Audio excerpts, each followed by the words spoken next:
Hello বন্ধুরা, তোমরা সবাই কেমন আছো? আশা করি খুব ভালো আছো। আমিও ভালো আছি। তা আজকে একটা নতুন রেসিপি নিয়ে চলে এসেছি। আজকে বানাবো আতপ চাল দিয়ে পেঁপে ঘন্ট। তো সবথেকে প্রথমে আমি পেঁপেটাকে ছুলে ধুয়ে কুড়ে নিলাম। তারপরে আমি সোমবারে দেওয়ার জন্য নিয়ে নিলাম জিরা, তেজপাতা, শুকনো লঙ্কা, একটু গোটা গরম মশলা, তারপরে একটু আতপ চাল, একটু গোটা কিশমিশ নিয়ে নিলাম। তো প্রথমে আমি কড়াইতে তেল দিয়ে দিব। কড়াইতে তেল দিয়ে তেলটা গরম করে তারপরে আমি সম্বারটাকে দিয়ে দেবো ওর ভিতরে। আর বন্ধুরা, তোমরা আমার ভিডিওতে একদম লাইক কমেন্ট শেয়ার কিছুই করছো না। আমি নতুন, আমি কিছুই জানি না, আমি কীভাবে কী করতে হয় কিছুই জানি না।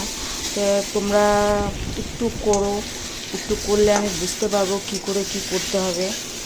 তো তোমরা একটু যদি আমাকে লাইক কমেন্ট শেয়ার করে আমাকে একটু তুলে দাও তাহলে খুব ভালো হবে। আমি তো প্রত্যেকটাতেই করি।